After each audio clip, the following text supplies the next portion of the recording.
And obviously the first item is apologies from Councillor Bissett. There's no other apologies, I understand. No. Any declarations of interest?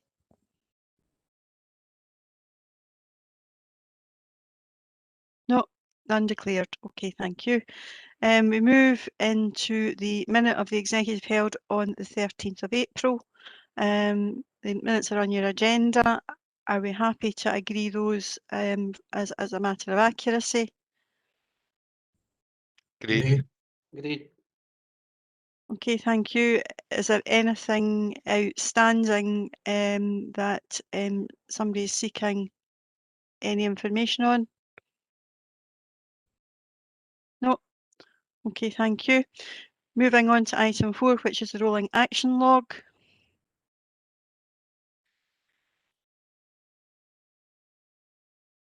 Councillor Nimmo.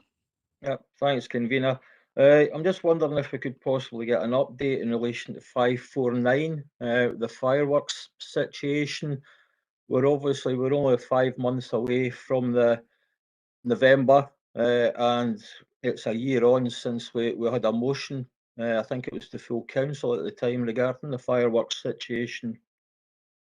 I know there's guidance awaited from the Scottish Government, and I fully appreciate that we're only just started into a new Parliament.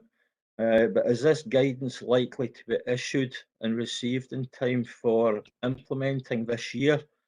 If not, are there measures that this council is prepared to take to try and combat the level of complaints that we've been receiving regarding the current fireworks situation? Thanks. Thank you, Councillor Nimmo. I'll ask Mr Duff to maybe give us an update on where things are with that. Happy to do that, convener. Just as Councillor Nimmo's mentioning, the regulations have been enacted. They were enacted just prior to the recess of the previous Parliament, and they do come into force on the 30th of June, but the guidance relating to the further recommendations of the group is still awaited, and when we have that, we would intend to report to the executive. So we hope that that should come soon, now that the new Parliament is sitting, and we'll be preparing a report as soon as we have that. Okay, thank you, Mr Duff. I think until such time as we do have the guidance, it's difficult to be able to take anything forward. But we do have, the legislative aspects there which we can look to enforce. And I know that there's been discussions already had through the portfolio holder and the service as well as the police on that. Councillor Kerr, you wanted to come in. Thanks, convener. On page 12,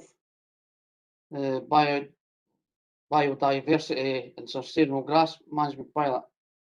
I'd asked Douglas at our meeting last night for an update, and he sent one this morning, which is great, which will happen, but informed me last night and today that elected members, community council members and other groups have been notified of the pilot plans. When we agreed to this pilot scheme, it was an understanding that the communities would be informed. I asked at the last meeting if this could happen and get something on the website and possibly the Falkirk Herald, but it's not happened, apparently. I'm asking officers for things and we're agreeing to them, it's not happening. I don't think, convener, that I'm asking for anything that's above what we can do. I just want the communities to know what we're intending. Some of my group have already been getting emails saying why we're not cutting the grass in some of the areas. And it's people's perception that we're not cutting them because we're having cuts, and that's why we're not cutting the grass, which is further from the truth, convener, as everybody on this meeting knows. So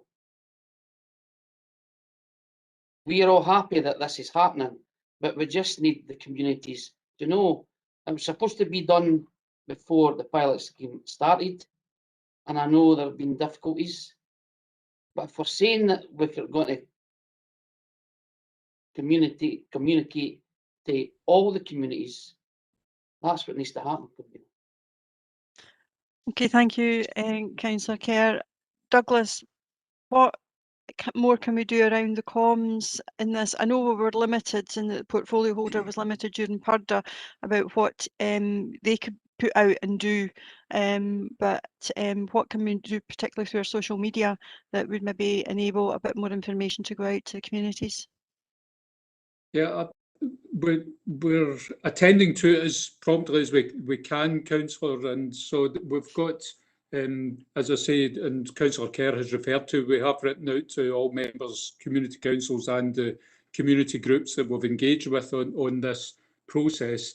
And the point of issuing a press statement around this has been to look to time that to coincide with the upload of the details to the web page, and also to alert people of the scope to participate in the consultation processes, surveys that will accompany this. And so we're looking for those to be aligned. The web page material has just been pulled together, given that it's needing the details from the 35 sites to be compiled there, and the consultation tool connections made. We expect that should be taking place within a few days, so we're hopeful that that will be attended to. And when that's ready, we'll be able to announce that those details have been established and that people can participate in the consultation. And we'll put out a notice to that effect. Okay, so it's really timing, and this is when the season's really starting now, and it's all been done to coincide with that. So what we've asked for is actually happening, but it's just the sequence of events. Councillor Kerr, are you content that within the communication with the communities is imminent, and it's just about being able to get things tidied up so that we can launch it and actually be able to do so in a political forum as well, now that PURDA's concluded? I'm happy that I understand it's been difficult, convener, with the election and with the COVID, but it was agreed that this would happen before we even started. It hasn't, and it's unfortunate it hasn't, but if this is going to help get the communication out in the next short period of time, fine now. Okay, thank you. Is there anything else on the rolling action log? No. If we move into our next agenda item, which is item 5, and it's a referral from the Audit Committee on the corporate risk management. And I think it's Mr. Smale, it's with yourself. Thank you, convener, and good morning. As you note, the report is a referral on from the Audit Committee and has already been considered by that committee. Maybe just to draw out the main elements in the report that sits behind the cover report.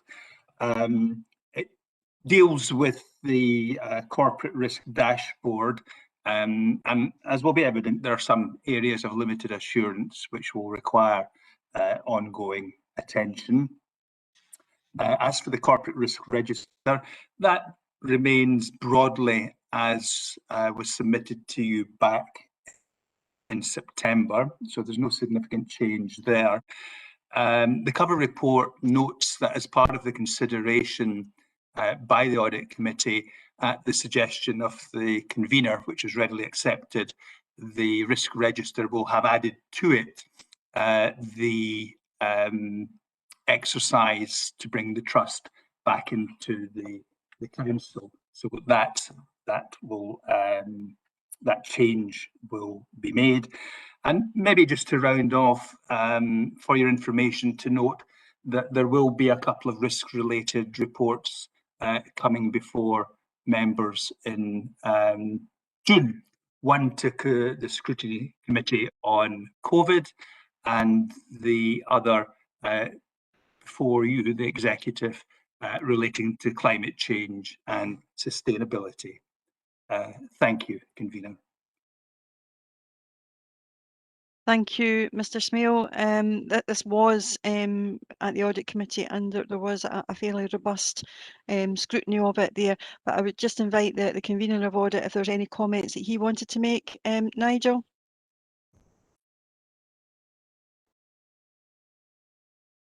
Thanks, Convener. No specific comments. As you say, there was robust discussion at the last Audit Committee of this, and I'm happy to recommend that the Executive accept this. Okay, thank you, Nigel. On that, I'm happy to move the report. Happy to second. Okay, thank you, Councillor Bouse. Is there any questions or comments that anyone would wish to make at this time? No, happy to agree. Thank you. Okay, item 6 is the Local Development Plan 2 Supplementary Guidance SGO 5 Green Infrastructure and New Development, and it's with Douglas. Thanks, Convener. And I would want to introduce Andrew McNair, who's on the call from the Planning and Environment Unit, and it's Andrew's work that's been pulled together in this supplementary guidance note that we're seeking approval of from the Executive this morning. And so, as I say, the report is an appendix that details the latest supplementary guidance note that's been produced in support of the local development plan. Members will be aware that we've been establishing this set of guidance to accompany the development plan in 2 tranches. The first group, which is a set of technical notes, which we're proceeding with under delegation, and a set of more policy-related guidance, which we're bringing to the Executive for approval. So this is in the second group, the guidance on green infrastructure and new development, and we're seeking approval of this document for submission to ministers, and if they're comfortable with the document, it would then be adopted as part of the development plan. The report has been subject of consultation taking place over the start of the year, and the report gives a narrative in relation to the outcome of that consultation. The topic of this guidance is green infrastructure, and that's a generic term that covers a range of natural, semi-natural spaces, public parks, amenity green space, wildlife sites, sports pitches, play areas, water bodies, and active travel links. And the guidance seeks to demonstrate how green infrastructure can be integrated with other development that's taking place. It covers the main themes of well-being, because these the facilities and so open space, etc., are in place for the well-being of the community, for well-being, water and wildlife, because they help to promote the biodiversity of the area. We highlight good practice, and there are examples throughout the document of good practice that's in place around the area, particularly the facilities at the Helix, at Forth Valley Hospital, in the Larbert Woods, at the New Zetland Park regeneration work that's taken place, and at Carden Dams, the Heritage Trail, which was subject of a recent award from the Town Planning Institute. It sets out the requirements for provision of recreational open space in new development, and that's a key factor for developers in considering how they proceed with their development and knowing what the standards are that the council will expect. It also looks to deal with issues of compensation for any loss of recreational open space where that's associated with a development, and sets out particular requirements for the management and maintenance of the green infrastructure. one of the main issues, as I say, was this point about the provision of recreational open space and development, and the three-stage process that we adopt is set out in the report to consider how that should be provided, and it has regard to a local open space audit that's taken place at the pre-application stage of a development to consider how the recreational needs of a development should be met. And then it sets out the standards by which that would be determined, and whether the provision needs to be on site, a combination of on and off site provision, or if in fact there's no requirement given that there are good standards within the vicinity of the development. Importantly, the figure 7 in the document sets out the rates per house, per flat, to calculate the developer contributions, because based on these we would seek to attract developer contributions to allow open space and green infrastructure to be enhanced to accommodate the needs of the development. These rates are based on similar documents that we have our previous open space and new development supplementary guidance, and that's been benchmarked with authorities around the country. So, as I say, intention is, if members are accepting of the paper, that we would look to put this to Scottish ministers and seek its adoption. We do give a narrative there relating to the outcomes of the consultation, contacted over 900 agencies, and we did receive a number of responses there, summarised in the appendix. No real issues arising, except for one response from a homeowner suggesting that they are concerned that the cost of private factoring of their estate, and whether the council would accept their site for maintenance. And we make the point that unless the council costs for maintenance are met in full, then we would be unable to adopt an area for maintenance. The report goes through the various implications, financial, legal, etc., and it highlights the environmental impact, which clearly this aligns very closely with, and in particular with the Council's ambitions for low carbon and to meet the terms of the climate change emergency. And this will be an important document when it comes to future developments looking to help contribute towards these objectives. So, in conclusion, it's an important piece of work that moves us forward in terms of the support for green infrastructure across a range of developments in the area. It helps to advance the work taking place on the development plan. We do need to get, if the executive is minded to approve, we need to get the approval of Scottish ministers prior to becoming formally adopted as part of the development plan, and we're seeking that support today. So I'm happy to take any questions, and similarly would invite Andrew to step in if there's detailed questions members would like to consider. Thank you, Douglas. I'll go to Councillor Alexander. Thanks, Convener. Happy to propose acceptance of this particular report. And it's a report that sees, and I think puts in perspective, the whole local plan agenda. It supplies a number of the issues, a number of the clarifications as well of what the local plan actually is, stretched around the edges of that particular document. It's I'd like to congratulate the officers that are responsible for putting this together, because whenever we spoke to them last, it seemed like it was difficult to put into words just exactly what was required to make Falkirk greener, and you know, they succeeded in interpreting the members' wishes with their own insights and objectives. So happy to move this, Convener. And you know, happy to take any questions that may arise. Thank you, Councillor Alexander. Councillor Gardner. Thanks, Convener. I'd like to thank David for running through that as well, and also Andrew and Douglas for Andrew for putting the report together and probably for answering some of the questions coming up, I imagine.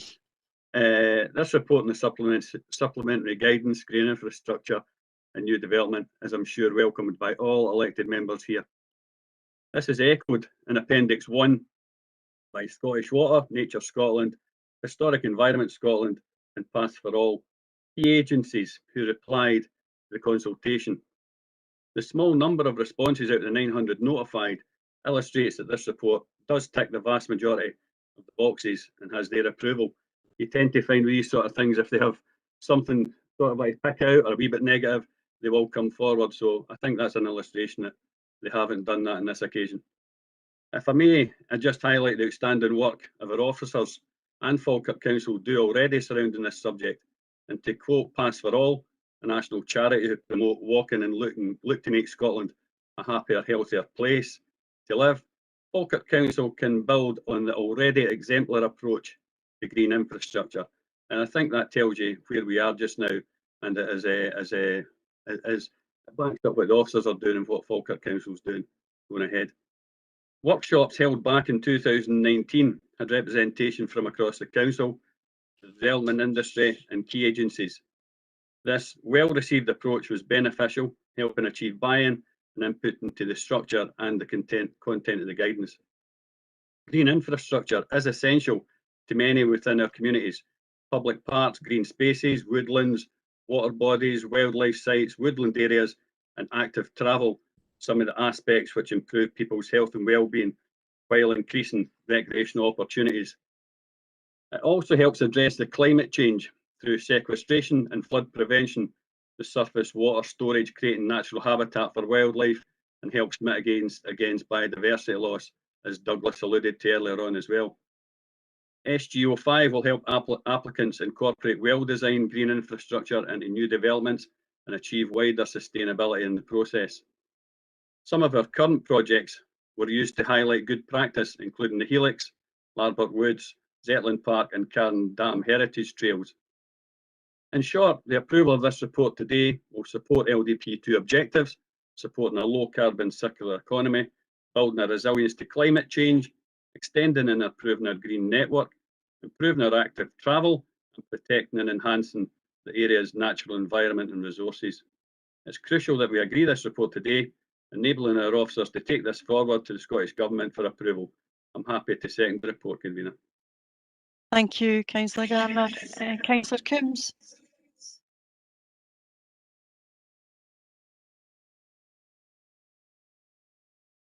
Thanks, Convener. I thought Paul was going to go on for a wee bit longer, so apologies for that.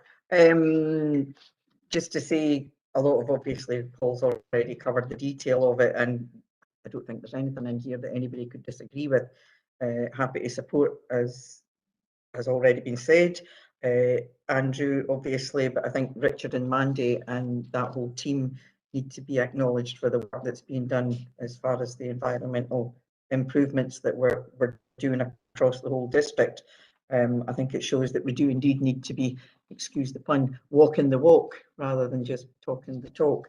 And obviously this work continues on from what has been done in the past. A few years ago, I was delighted to accept, I can't remember what the award was, I'm sure Douglas will remind me, Douglas Mackay, when he was the minister, there was a big award ceremony in Glasgow, and Falkirk picked up an award for the work that's been done for the green corridors that we're putting in. The only thing I would like to say is, well, sorry, it's a quick question first.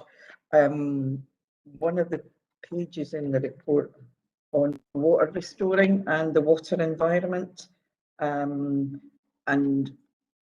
the deculverting, I didn't even know it was a word. As we know, culverts do contribute quite often to the flood risk when they get blocked. I just wondered if there was any particular areas across Falkirk where that was actually being actively looked at. Don't know if that would be Andrew or Douglas.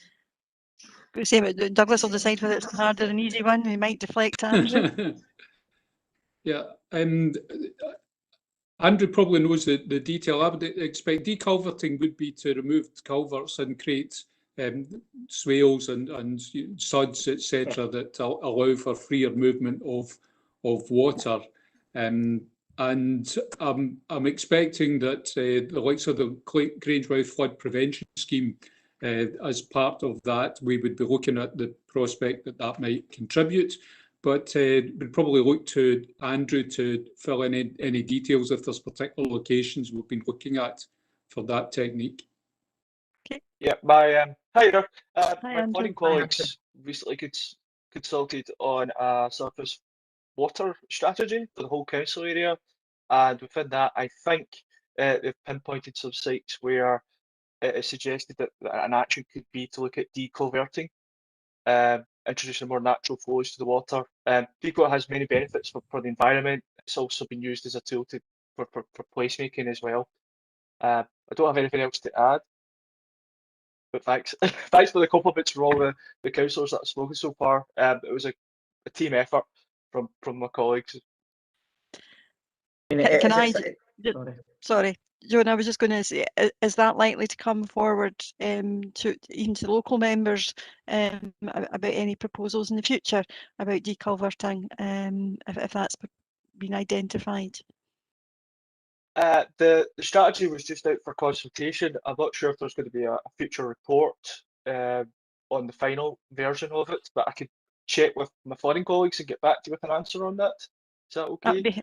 That'd be helpful. Thank you. Sorry, Joan. Thanks. No, it's fine. It's just because one of the reasons I was asking is because we do have a lot of issues within my area, Airth and Latham, particularly for a lot of localised flooding, and I just wondered if there was work being done specifically in those areas.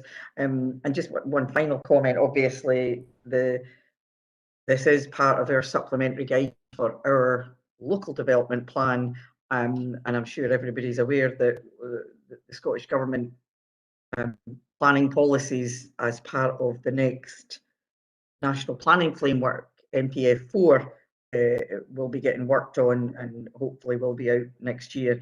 And obviously, as everybody is now working towards a more greener environment, and our net zero by 2045 in Scotland. I get mixed up, everybody's got all these different targets, and I think that we should, as I said, be leading the way and showing that we're trying to reduce car use and increase our reduce our carbon footprints. Anyway, that was all. It was just a few general comments, and it was a really, really good report. Albeit that I haven't through it all. I'm sure other members have been busy as I have over the past week, but at some point I'll certainly plough through the rest of it. Thanks. Okay, thank you, Joan. Councillor Munro. Thank you, convener. Given the importance that green space has in terms of well-being in the current pandemic, this report demonstrates that in Falkirk we're well served in many areas.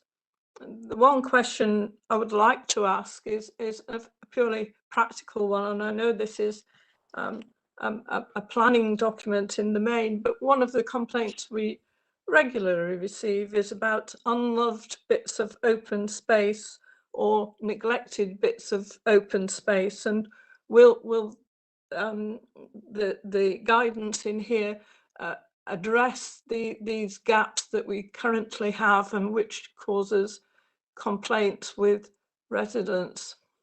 Thank you. Okay, Douglas. Yeah, I mean, I think the challenge for this is that, you know, clearly there's often orphan land and, you know, uncertainty over ownerships and, you know, sites that where owners, you know, aren't attending to the maintenance requirements that they have. This document gives guidance as to any treatment that would take place on a site, but it doesn't have the tools to intervene, to acquire, to conduct any, you know, proactive repairs to damage or upgrade to the amenity of a site. That, you know, relies on other tools, and obviously recently at the budget there was some additional funds found for environmental enforcement and upgrade works, where that's possible to do. it does require consent of owners and so on, and that can be where the complexity arises. So really, it's not something that this document is intended to address, other than that if someone is minded to upgrade a site that is an eyesore, then they could adopt the principles that are suggested here.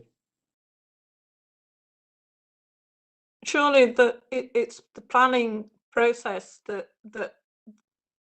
has caused these gaps in the past, and there ought to be ways in which we can sort of avoid that in the future. Certainly would do it in terms of adopting the principles, you know, and the guidance that is suggested that would avoid the creation of that kind of site in future. That's certainly the intention of the document and of the policies we apply more generally through the plan. The sites you mentioned are those that, you know, can arise through, you know, consequence of development over time, and they become isolated, they become run down and neglected by owners. You know, there's been a very recent and quite thorny example of this over in Bonnybridge that we've had to deal with recently. And it is highly complex to get to the bottom of it, to resolve who owns the site, to resolve all the different uses that may occupy it, and whether enforcement powers need to be applied, and then to get to work on cleanup. These are very difficult and, you know, quite complex arrangements, and it has taken officers time and, you know, on several occasions to get to the bottom of it and resolve. The guidance is there to help with that, but getting to the fundamentals of some of these sites does require, you know, considerably more tools to be applied. Okay, thank you. Councillor Reid. Yes, thank you, Convener. In 4.1, it describes all the items that are to be included in green infrastructure, but doesn't mention gardens or private gardens, whereas in the guidance itself, it does include private gardens. I'm assuming private gardens includes those which are really public gardens, those of council tenants. Getting quite alarmed now by the loss of green space within estates, whether they be private or public. You go along roads now and there are little, well, I wouldn't say none, but very few front gardens now. There are front car parking spaces. And in private estates, that is starting to develop also. How do we can certainly implement the green infrastructure when the planning application comes in the future, but can we stop further development of this type once the estate is built? In other words, as a number of gardens disappear and they're replaced by car parking, can we be able to stop this in the future? Douglas. I think the main control we've got over that is for the formation of access driveways, where, you know, a road service needs to give consent for any amendments to drop the curbs to allow driveways to be provided, and that maybe is a point we can pick up to encourage consultation between planning and roads as to whether that consent is appropriate if there is a concern about the reduction in green space in a development as a consequence. So I think the point's well made, Councillor, and it's certainly something we can take back. It's not something that's dealt with specifically in this guidance. The guidance is more generic about how these areas are designed for new developments to start with, but it probably is a point that we should have regard to in the future when it comes to that kind of request. I know we have had some requests for the formation of extra parking areas and so on in some developments to deal with some of the congestion, but clearly that does lead to an erosion of the green infrastructure, and, you know, it plainly does give some concern. Andrew, I don't know if you want to add to that in terms of any feedback from the consultation that was received? Well, we had no feedback on that particular point, Councillor, but what I can say is the formation of driveways is permitted development, provided the surface is porous material. If it's, say, you're putting in a concrete or tar, you will have to apply for planning permission for the council. I suppose that through the application process that we could have some control, but I don't think we'd have particular control over the loss of the space. It's quite a complicated area. It's not something that we could easily fix through planning. Yeah. The Yes, best. I do appreciate it's complicated, but in Yeah. addition to what's happening in the front garden, the rear garden can be getting covered over by decking as well. So we're Yeah. losing green space all the time. Yeah, and that has an impact on flooding as well. If we increased permeable areas, that adds pressure to our waters, our drainage systems. But it's a difficult area. It's maybe something that the Scottish Government are looking at through the National Planning Framework 4, which is coming out next year. They might have policies that could address the issues that you've raised in some way, Councillor. Convener, it's certainly something we'd be happy to take away and examine further and report back to members if it suggests that there's further steps should be taken. Okay, thank you, Convener. I think that would be helpful, Douglas. Councillor Kerr. Thanks, Convener. Just on, no, I wasn't going to mention this, but just on the point that Councillor Reid made there, we've just, as a council, took all the greens away in Grangemouth and Lorison and put chips down. So, as a council, we've no help with that. And the reason we've done it is so the maintenance is less. But that's not my point. But I just wanted to say that as a council, we have taken the green areas away and the areas that I've already mentioned. The question I was wanting to ask, I don't know if it was for Andrew, when a new development is built and a play provision has been sought, who decides what play provision goes in that area? Or what kind of play provision goes in that area?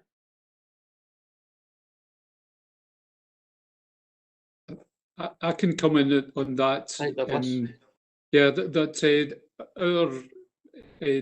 our staff in the planning environment team, it's other staff within Andrew's team who engage with developers on that and can give recommendations on the appropriate equipment, the standards that should be supplied to.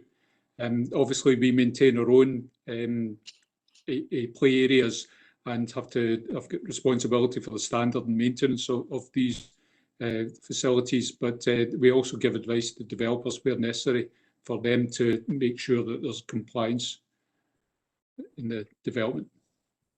Thanks, Douglas. I just, because I've had a lot of complaints recently regarding play equipment, but when the play equipment goes in, if you're between 4 and 8 year old, it's fine. But after 8 up to 14, there's no lot for these kids. If we could get a play provision like what's at Calendar Park for all our areas, they'll be happy. But I understand that's very difficult because there's a lot of play provision there. But myself, I'm going to contact Gordon and Councillor McCluckie. I'm going to see if we can, once we get the report for the Levelling Up Fund, the three as a group, I want the three to go to Martin Day and see if we can improve our area play provision.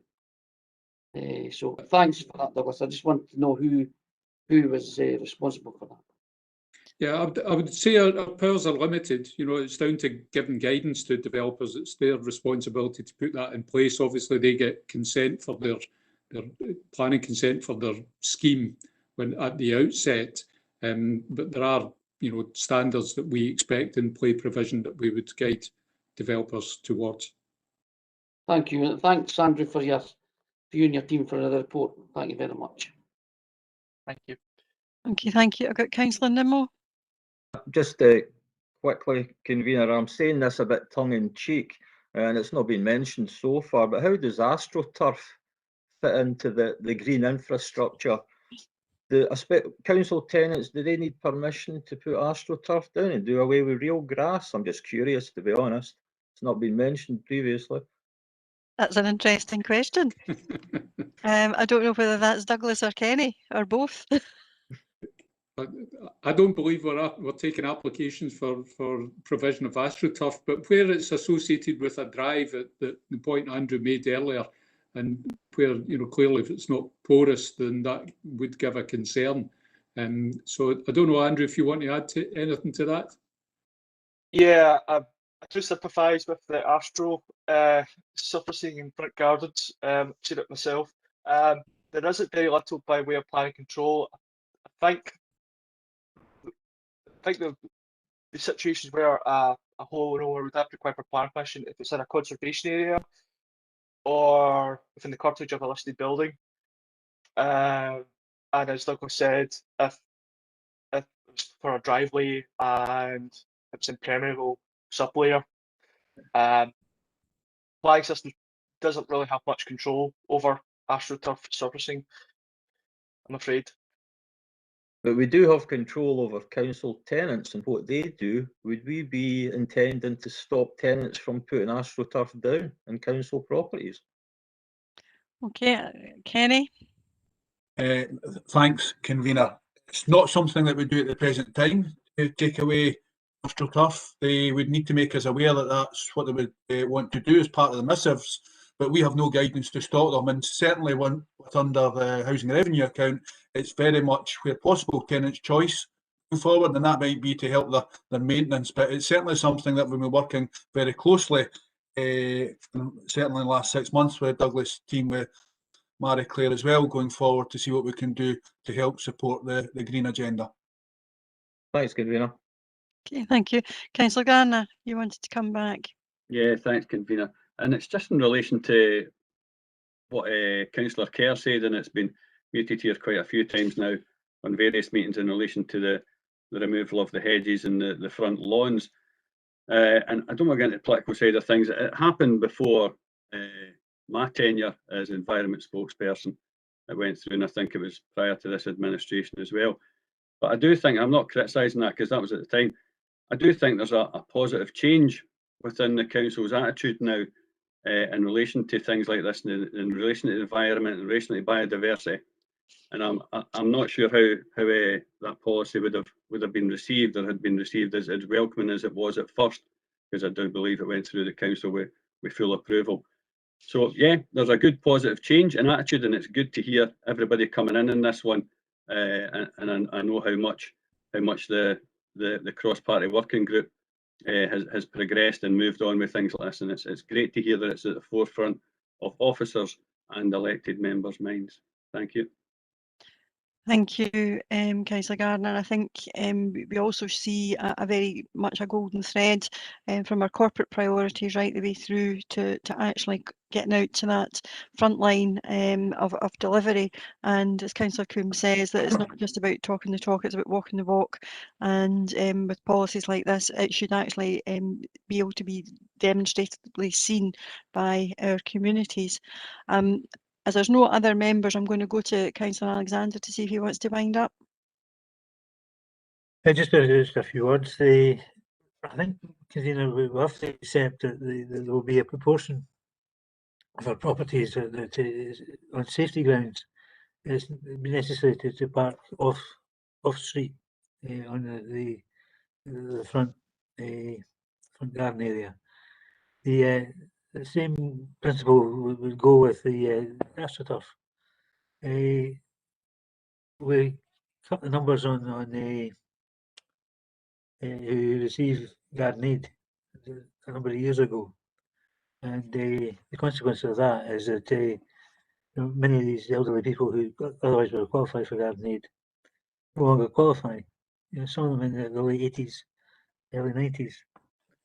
And so we've got to accept that they will need a home maintenance garden if they're not qualified for garden aid.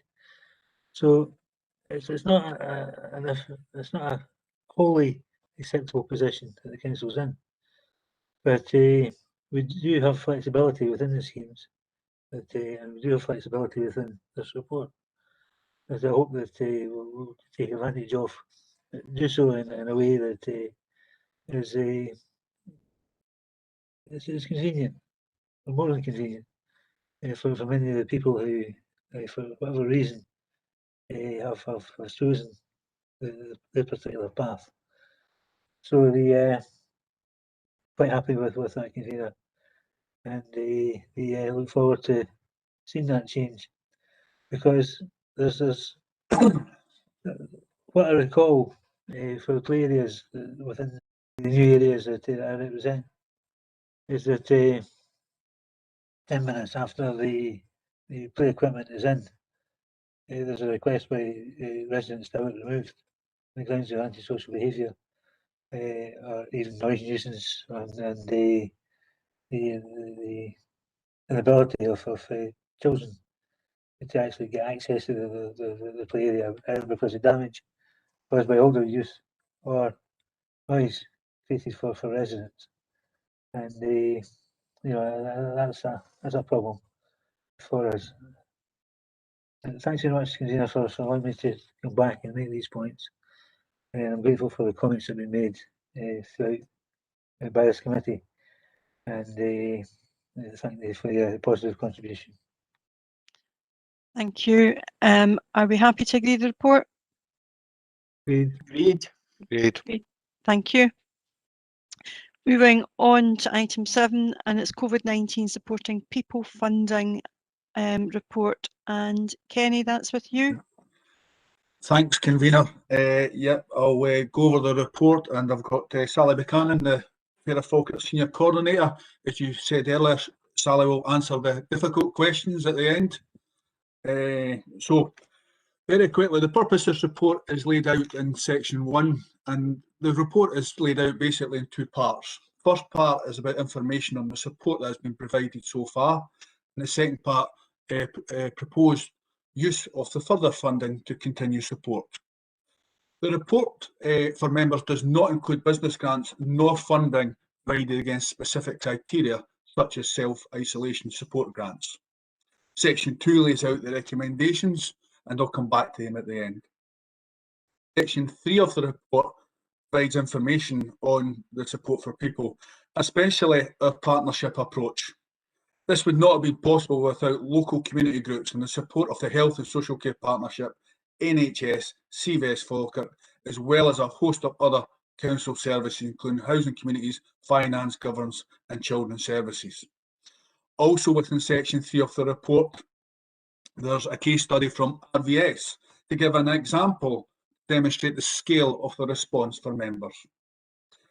Table 1 provides information on the funding received, including nearly 1 million of funding that we were notified of in March 2021. Section 4 of the report provides information on the use of the fund to date and the impact that it has had. Also within section 4, table 2 in this section shows how we allocated the funding and the spend to end of March. We've also included estimated spends to mid-May to allow us to reallocate underused funding to other areas. And as you will see from table 2, the funding has supported a range of activities, recognising different people have different needs, focused on supporting people most in need and responding to feedback from our communities what was needed. Section 5 sets out our proposal for how funding will be used to support people during 21-22, with the allocation against each element shown in table 3. And as before, we propose a wide range of support, making sure that we are supporting different requirements. Within there's a list of proposals, and some of these are to continue provision for peoples entitled to free school meals during summer holidays, food support via community groups to reach into communities, fuel support to particular groups at risk of fuel poverty, and continue with the self-isolation. Mention a few there. Also, I think it's important that within there that we continue to support volunteers through the additional expenses. Section 6 of their support provides proposals based on the feedback from our communities and what is needed, particularly via our community coordination group that's held every Thursday from all the partners that were listed above. Section 7 outlines our risks. I think within this section, a lot of the risks are unknown. I mean, it's the unknowns are based on demand. It's hard to predict, particularly with the unknown future of the pandemic. What resources we'll be able to allocate depending on need. A full APIA has not been completed for this, however, the proposals have been designed to address inequalities, in particular to support people living on a low income who are at risk of poverty. It's well understood that COVID has made things worse for people in poverty, as well as pushing more people into poverty. The report sets out a range of support that will put in place further COVID funding over 21-22, as well as providing an update on the support provided over the last year. If we could take convener members back to section 2 of the recommendations, I could draw your attention to the section 2.11, approval of further use of the funding to support activities detailed in section 5.2. It's a typo there, and apologies, convener, it should be 5.1, which is the table that shows the spending. Regardless of how many times I've read the report, I missed that. In 2.12, again, provide direct payments in lieu of the free school meals, which is in section 5.2. Happy to take any questions, convener. Thank you, Kenny. And thanks for bringing forward this report. I think it's helpful to be able to reflect on where we've been and therefore where we are and what we need to do going forward. I've tried to make the best use of the funding that's come to us that's targeted to ensure that we affect those that are in greatest need, and continue to use our own discretionary funds to support that work. It is difficult to hear that those that were already in poverty or on that poverty line, lives have been made worse as a result of the pandemic, and I just hope that we have been able to help support them through the last year, 18 months, and we can now begin to do work with them to actually try and lift them out of that poverty levels and support them to be able to become more sustainable. And I think that our communities are doing an awful lot to support a lot of that work. A huge amount of effort has gone on through our volunteers. But we do have the other cohort that we're managing and sustaining that have dropped into poverty, and as we go forward over the next year, I suspect that there'll be others will fall down into that level and will continue to need support. Therefore, it's going to be important that we are able to have the resources to be able to keep supporting people going forward, because we've still got a long way to go and to actually come out of the impacts of this pandemic. And as a council, we have allocated significant resource as well as using the additional funds that have come to us. So I just want to say thanks to officers for pulling this together and their continuing work to target those most in greatest need, ensuring that those that are digitally excluded have access to the internet to be able to apply for benefits, help employment, learning, training, whatever that may be required. Also around the addressing the food poverty and trying to sustain our community groups to be able to work within our communities, and obviously the free school meals and be able to sustain that out with the term time is something that has become quite critical, because one way of being able to ensure that children are sustained is to make sure that they actually they don't have to go hungry, and none of us would want that to happen, and there's a lot of work going on there. I'm happy to move the report as it is and to take any questions, and I'm sure members will have questions and perhaps some comments in relation to their own experiences within the community. Councillor Bowes. Thank you, convener. I'll start off by saying I'm happy to second this report. The last year and a bit, it seemed a lot longer, has been terrible for all our communities, and has been identified by Kenny and yourself. You're quite right. It's the poorest in society that have probably suffered mostly from this.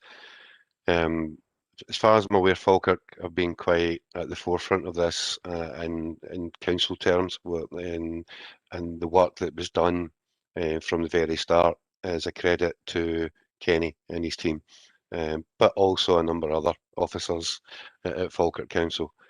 I note the report from RVS, or the case study from RVS. There's probably, I think, just about every councillor on here, and possibly just about every officer could probably tell us, do a case study on a community group in their own area, who for amazing work that's been done. I'll just touch on a certain little football club, Stennismuir, who yesterday passed 10,000 meals, which they're still producing because this hasn't finished yet, and that's what I very much welcome. The monies that are to be spent going forward, particularly the 250,000 to support the food supply, which will be needed for a while. We don't know what's going to happen. I hope we don't see any more lockdowns. I hope we don't see any more rises in COVID, and we therefore can start to think about getting over this. It has cost too many lives. It's been absolutely awful. I've got to add that one of the big things I think is the lessons we've learned as we went along. I like the way the digital stuff. If you look at pages 111, 112, it lists all the organisations who are speaking to the local people. Some of them are KLSB is a food bank, but because they're speaking to the community, they've learnt that people required, and they've found people who are digitally isolated. It's one of the best things that we're doing here, because the isolation thing is a thing that really hurts when you see people are isolated and they don't know how to contact. This is going to allow people to do these things. As we move forward, I just hope we see an end to where we are today. I welcome the monies that's going in here, and as I said at the start, I'm more than happy to second this report. Thank you. Thank you, Councillor Bowes. Anyone else? Any other comments or questions? Okay, I've got Councillor Caird and Councillor Nimmo. Thanks, convener. As you've already stated, and Councillor Bowes already stated, without these volunteer groups and the monies and the help that Falkirk Council have contributed, a lot of people would have been more destitute than they are. There is people out there who are living right on the breadline. Some of them living below it, and any wee bit of help that we can give is real appreciated. And one of the things for Councillor Hughes and myself's area is the help that Ken and his team gave to the people with the non-gas areas for the electricity, to help pay the electricity bills, which was a lifeline for some of these families and really appreciated. So, as everybody's saying, it's not going to get any easier going forward this year and probably into next year. So, any help that's provided is really appreciated by the families. And if we didn't have the volunteers in every area, we'd be goosed. So a big shout out to them and thank everybody for the work that they've done and the work that's haven't got to be done in the future. Thanks, Convener. Thank you, Councillor Kerr. Councillor Nimmo. Yep, thanks very much, Convener. Can I also thank officers for all the work that's been put in, not just in this report, but in the background as well. We're doing a good job in supporting vulnerable families and individuals out there in Falkirk. But the bottom line is we can always do more. There's always something else that we can do to help. In relation to page 103 and the table that's there, I'm a bit disappointed that we don't have a total for the number of inquiries that we've received. I raised this at a pre-meet as well. I'm a bit conscious that because we don't have this figure, there could be individuals or families slipping through the net and not getting the support that they deserve. I'm not sure if it's maybe something that we need to contemplate for the future to collate these figures, but I don't think they're available. Maybe officers could comment on that. Kenny, are you able to?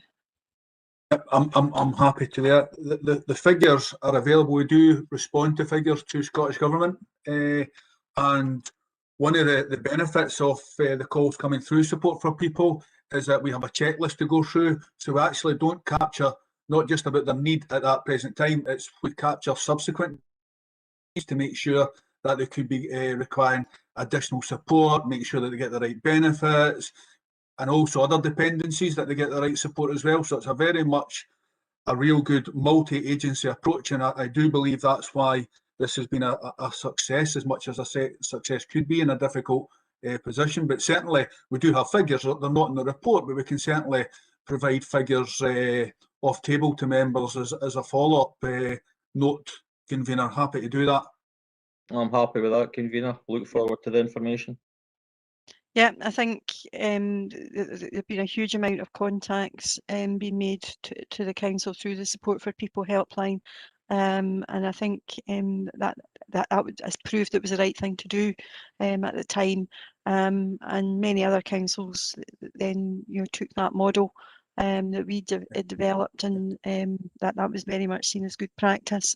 And absolutely astounded by the positive comments that have been made as a result of the contacts and the experience that they've had through that, and a lot of it was around signposting, whether it was to RBS or whether it was to the community groups, but what is more remarkable is that we were able to deal with the capacity, that our communities were really resilient and be able to be responsive and be able to be sustained, and are still doing that today, which is absolutely fantastic.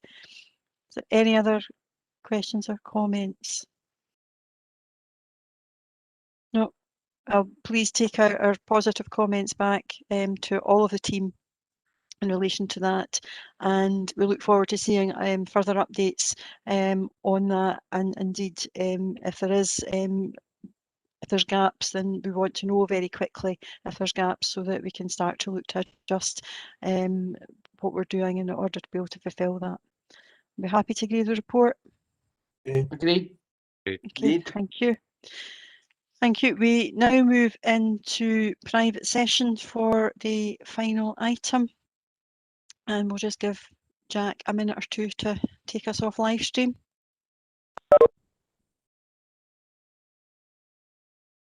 Okay.